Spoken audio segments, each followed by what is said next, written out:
E a pergunta que guia a nossa conversa é: um dividendo alto é sempre uma promessa de bons retornos ou pode ser, na verdade, um sinal de perigo? Vamos investigar alguns casos que parecem simples, mas que escondem histórias bem diferentes por trás dos números. Exato. É a clássica situação em que o número grita, mas a história por trás sussurra. E é esse sussurro que a gente precisa ouvir. Porque, olha, um dividendo alto pode vir de uma empresa super saudável, que gera muito caixa. Mas também pode vir de uma empresa cujo preço da ação caiu demais e caiu porque o mercado está vendo problemas lá na frente. Nosso trabalho aqui é separar o joio do trigo, olhando a saúde financeira, a estratégia de cada uma. Certo, essa é a armadilha então. Um número grande chama a atenção, mas a história por trás é o que importa. E vamos ver se isso se aplica no nosso primeiro caso. DB Seguridade. A projeção que salta aos olhos é de um rendimento de 12% para 2026. Os estudos que a gente analisou apontam para um dividendo total de R$ 4,35 por ação, dividido em duas parcelas, uma em fevereiro e outra em agosto, com base numa cotação de referência de R$ 36. É um número que, convenhamos, enche os olhos, né? Enche os olhos sem dúvida, mas ele vem com um asterisco bem grande. O preço atual da ação, na casa dos R$ 36, não está aí por acaso. O mercado não está distraído, sabe? Na verdade, o que pega para a empresa são dois pontos principais. Primeiro, o agronegócio, que é um motor importante para eles, não está numa fase boa. Isso impacta os seguros rurais. E, além disso, teve aquela mudança no IOF que acabou afetando a área de previdência. São duas frentes de batalha que a empresa enfrenta. Então o mercado já está de olho nesses problemas e por isso o preço não sobe mais. É tipo uma cautela coletiva. Exatamente. A própria diretoria da empresa, nas suas comunicações, tem um tom bem conservador. O diretor financeiro sinalizou que não espera grandes avanços no lucro para este ano. Isso é a empresa dizendo, com todas as letras, que o momento é de navegar em águas mais turbulentas, não de crescimento acelerado. Por isso o preço está onde está. E por isso o rendimento percentual parece tão alto. O yield é uma relação entre o dividendo e o preço, né? Se o preço não sobe por conta dessas incertezas, o percentual do dividendo parece maior. Entendi. E mesmo com esse cenário, tem um pagamento vindo por aí em breve, certo? Sim, e é um pagamento relevante. A proposta de um dividendo de quase R$ 2,60 por ação, agora em fevereiro. Um detalhe importante para quem acompanha é que a chamada Datacom, que é o prazo final para ter direito a receber esse valor, vai ser divulgada no dia 9 de fevereiro. E o pagamento costuma acontecer lá por final do mês. Isso me leva a uma dúvida. Vendo um número desses, R$ 2,60 por ação, a tentação de comprar o papel só para receber o dividendo é grande. Isso é uma boa estratégia? É uma armadilha clássica. Em 99% dos casos, não é uma boa estratégia. O mercado é eficiente. No dia em que a ação passa a ser negociada ex-dividendo, ou seja, sem o direito àquele pagamento, o preço da ação tende a cair num valor muito próximo ao do dividendo. Comprar na véspera para vender no dia seguinte geralmente resulta em um 0 a 0, e você ainda pode ter que pagar imposto. A decisão de investir tem que ser pelo futuro da empresa, não pelo pagamento da semana que vem. Faz todo sentido. E olhando para o futuro, para a segunda metade do ano, a projeção é diferente? Sim, é mais conservadora. Para o pagamento de agosto, a estimativa é de R$ 1,75 por ação. Esse cálculo já considera uma possível queda no lucro e um payout, que é a fatia do lucro que a empresa distribui, de 85%. É um payout ainda muito alto, mas um pouco abaixo do que ela vinha praticando, o que reflete essa cautela que a gente falou. E sobre esses cálculos, tem um detalhe que parece uma pegadinha, né? Imagino que muita gente erre nisso na hora de fazer a própria conta. Exato. É um erro clássico e que pode distorcer bastante a percepção. A pessoa pega o lucro total que a empresa vai distribuir e divide por todas as ações que ela já emitiu. Só que a empresa, ao longo do tempo, recompra algumas de suas próprias ações. São as tais ações em tesouraria. E essas ações não recebem dividendos. É como ter um lugar vazio na mesa do jantar, você não serve um prato para ele.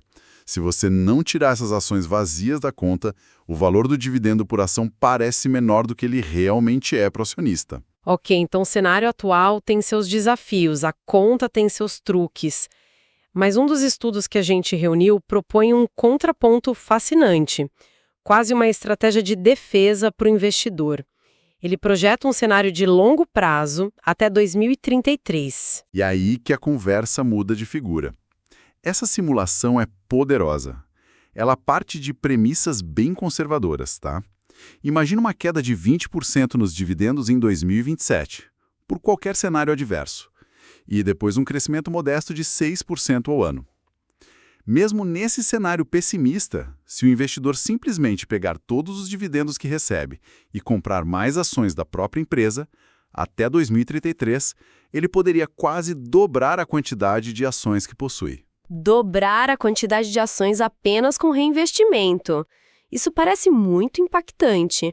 Mas como isso funciona como uma estratégia de defesa? É o fim do contrato de exclusividade que ela tem com o Banco do Brasil, que acontece justamente em 2033. Ninguém sabe o que vai acontecer depois. Mas, se essa simulação se provar correta, em tese, até lá o investidor já teria recebido de volta, em dividendos, todo o capital que ele investiu. O número de ações dele dobrou, e o dinheiro original já está no bolso, a partir daquele ponto que vier é lucro, o risco de 2033 se torna muito, muito menor.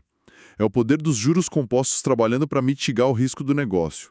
Então, no caso da BB Seguridade, o dividendo alto é quase um mecanismo de defesa contra um risco futuro. Mas e se o dividendo for, na verdade, um sinal de força, de uma mudança estratégica agressiva? É o que parece estar acontecendo com a Aulus, que atua num setor completamente diferente, o de shoppings. Exatamente. A Alus, que é a maior empresa de shoppings do país, também aparece com uma projeção de 12% de rendimento. Mas a história aqui é o oposto da de BB Seguridade. Não é uma história de cautela, é de otimismo e eficiência. O fato que chama a atenção é que a empresa pretende triplicar seus proventos. Ela paga hoje cerca de 10 centavos por mês e a projeção para 2026 é que esse valor suba para uma faixa entre 28 e 30 centavos por mês. Isso parece contraditório à primeira vista, não? Pelo que eu li nos materiais, eles venderam alguns shoppings recentemente, diminuíram de tamanho em termos de área. Como é possível vender ativos e ao mesmo tempo prometer pagar mais dividendos? A conta não fecha na minha cabeça. É uma ótima pergunta porque revela a inteligência da estratégia. Sim, eles venderam ativos, mas venderam os shoppings menos eficientes, que davam mais trabalho e geravam menos resultado. E com isso, focaram nos seus melhores ativos, os chamados shoppings dominantes. O resultado é impressionante. Desde 2021, as vendas totais nos shoppings da Aulus cresceram 51%. No mesmo período, a média do mercado de shoppings cresceu 25%, ou seja, eles encolheram em área, mas cresceram muito em qualidade e resultado. Então é um caso clássico de menos é mais. Perfeitamente. Isso não é só uma impressão, não. Um dos estudos faz uma comparação com concorrentes internacionais, um americano e um chileno. Enquanto esses concorrentes viram suas vendas e sua geração de caixa caírem em termos reais, a Aulus conseguiu crescer. Isso mostra que a gestão está fazendo um trabalho excepcional, não apenas no contexto brasileiro. E a saúde financeira da empresa acompanha esse bom momento, porque para prometer um dividendo triplicado, o caixa precisa estar em ordem. Está mais do que em ordem. O cronograma de pagamento da dívida deles é muito tranquilo. Poucas obrigações relevantes até 2027. A empresa tem baixa alavancagem, está gerando muito caixa e, com o fim do ciclo de expansões, está investindo menos. E isso nos leva à sua pergunta anterior. Espera aí. Então a empresa está com tanto caixa que o problema é ter caixa demais? Por que não usar esse dinheiro para comprar mais shoppings ou construir novos? Essa é a questão central. Eles poderiam, sim, comprar mais ativos, mas os estudos sugerem que a gestão acredita que o melhor retorno não vem de comprar mais shoppings médios, vem de investir e otimizar os excelentes shoppings que eles já têm. Manter todo esse dinheiro extra parado no caixa é ineficiente, rende pouco. Então, o que a gente pode chamar de risco do caixa excessivo leva à melhor decisão estratégica, devolver esse dinheiro aos acionistas na forma de dividendos. Ah, agora a estratégia ficou clara. O dividendo aqui não é um prêmio aleatório, é uma ferramenta de gestão financeira. Eles estão devolvendo caixa que consideram excedente para serem mais eficientes. Perfeito. A visão de gestoras que acompanham a empresa de perto, como a Guepardo, é exatamente essa. Eles estão usando os dividendos para otimizar a estrutura de capital. Eles querem aumentar a alavancagem, ou seja, a relação entre sua dívida e sua capacidade de gerar caixa, para um nível que eles consideram mais eficiente. Querem sair de 1,7 vezes a dívida líquida sobre o EBITDA, que é basicamente uma medida da geração de caixa, para um patamar de 2,0 vezes. Distribuir mais dividendos é a forma mais inteligente de fazer isso. Por isso, esse aumento parece sustentável. É uma consequência da força do negócio. Ok, entendemos 2 casos a fundo, um de defesa e um de ataque, por assim dizer. Agora, os materiais que analisamos também mencionam outros nomes, mas com alguns alertas importantes sobre como interpretar os números. Vamos passar por eles mais rapidamente. O primeiro é a Caixa Seguridade. Certo. Para a Caixa Seguridade, a projeção de rendimento para 2026 é de 8,6%.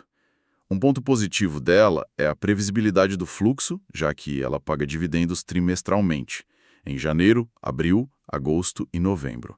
Além disso, as análises que a gente viu sugerem que o preço justo do ativo estaria na faixa de R$ 16,50, o que indicaria um potencial de valorização.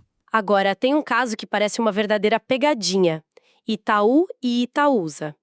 Algumas plataformas mostram um rendimento de 15%. Se 12% já chama a atenção, 15% para um banco como o Itaú parece bom demais para ser verdade. E geralmente, quando parece bom demais... Geralmente não é verdade. E aqui não é mesmo. Esse número de 15% é uma distorção estatística. O que aconteceu foi que um pagamento grande de proventos que historicamente acontecia em fevereiro foi antecipado para dezembro do ano anterior. Como o cálculo de rendimento que os sites usam olha os últimos 12 meses, esse pagamento extra entrou na conta e inflou o percentual. Ah, então é uma miragem estatística. O dinheiro é real, mas a foto que ele tira do rendimento anual está completamente distorcida pelo timing. Isso é o tipo de coisa que passaria batido por muita gente. Passaria batido e induziria ao erro. A questão importante que isso levanta é a necessidade de sempre olhar para o dividendo recorrente, o que é normal para a empresa, não para eventos únicos. Desconsiderando essa antecipação, a projeção mais realista e sustentável para 2026 é de um rendimento na casa de 8%. Ainda é um número excelente para uma empresa desse porte, mas é quase metade dos 15% que aparecem por aí. Entendido. Que outros nomes apareceram nos estudos? Apareceram mais alguns. A metalúrgica Gerdau, por exemplo, com uma projeção de 9% de rendimento, baseada numa cotação de referência de R$ 33,50. E a TIM, que mesmo depois de uma alta recente no preço das suas ações, ainda projeta um rendimento de 8,4%. A TIM também tem aquela característica de pagar dividendos trimestralmente, em março, junho, setembro e dezembro, o que agrada a quem busca renda constante. E para fechar, tem o caso mais extremo de distorção, que é o da Grendene, não é? Esse é o exemplo mais gritante de hoje. O rendimento divulgado para a Grendene era de 36%. É o tipo de número que faz qualquer um parar o que está fazendo e pensar: encontrei a fórmula mágica. Só que essa fórmula mágica já acabou. Foi um mega provento extraordinário, um evento único, e a data para ter direito a ele já passou. Quem comprar ação agora não recebe mais. E qual seria o rendimento realista para a Grendene, então? Olhando para frente, o dividendo recorrente, o normal da operação, deve gerar um rendimento na faixa de 7,7%. A política da empresa é bem clara. Eles distribuem 100% do lucro que sobra depois de fazer as reservas obrigatórias. Isso garante que ela vai continuar sendo uma boa pagadora de dividendos, mas não naquele nível estratosférico de 36%, que foi um evento pontual. Uau, bom, sintetizando toda a nossa investigação de hoje, fica muito claro que o percentual de dividendo raramente conta a história completa. É só a capa do livro. Cada caso que a gente analisou mostrou uma trama diferente. A BB Seguridade usando dividendo como defesa, Allos com uma mudança estratégica ousada, e Itaú e Grendene com miragens estatísticas que precisavam ser desvendadas. Exatamente. Uma análise mais cuidadosa como essa serve para diferenciar o que é um dividendo fruto de um negócio saudável, resiliente, de um dividendo que pode ser um sinal de alerta, um sintoma de um ativo cujo preço está baixo por razões fundamentais, com riscos que não são óbvios. Entender essa diferença, no fim do dia, é o que separa uma boa oportunidade de investimento de uma cilada. Perfeito. E para quem nos ouve, fica uma reflexão final para amadurecer. Baseado no que vimos hoje, especialmente no exemplo da Allos, que vendeu ativos físicos, mas com isso conseguiu aumentar sua participação de mercado e seu poder de precificação, a pergunta que fica é: que outros indicadores não financeiros, como satisfação do cliente, força da marca ou qualidade da gestão, poderiam ser mais reveladores sobre a sustentabilidade futura dos dividendos de uma empresa do que o próprio percentual de rendimento que vemos estampado nas telas? Aqui vai um resumo rápido sobre empresas com potencial para pagar bons dividendos em 2026. A gente fez um estudo, sabe? Analisamos ações aqui na Bolsa Brasileira que têm uma forte geração de caixa. E com um dividend yield, que é aquele retorno só com dividendos, projetado acima de 7% para este ano. Primeiro, vamos começar com a BB Seguridade. O dividend yield estimado para ela é de impressionantes 12%. A projeção é que ela pague algo em torno de R$ 4,35 por ação, com pagamentos previstos lá para fevereiro e agosto. Mas, um ponto de atenção. Segundo a própria empresa, ela está enfrentando uns desafios no setor rural que podem acabar impactando os lucros, tá? Em segundo lugar, a gente tem a Allos. Para quem não sabe, é a maior administradora de shoppings do país. O yield projetado para ela também está na casa dos 12%. E o plano deles é bem ambicioso. Eles querem triplicar os pagamentos mensais e isso se sustenta numa forte geração de caixa e dívida baixa. E por último, tem outros nomes no nosso radar. A Caixa Seguridade, por exemplo, está com uma projeção de yield de 8,6%, com pagamentos trimestrais e um preço justo que a gente estima em R$ 16,50. Já a Itaúsa indica um retorno recorrente estimado em 8%, mas cuidado, porque às vezes você pode achar por aí dados distorcidos sobre ela. Resumindo, empresas dos setores de seguros e shoppings estão mostrando um potencial bem forte para dividendos em 2026, mas analisar o risco de cada negócio é fundamental. Esse estudo não constitui nenhum serviço de análise ou recomendação. Este é o mercado de renda variável, bolsa de valores, onde o risco é inerente. Toda e qualquer decisão é de cada investidor. Um abraço e até a próxima!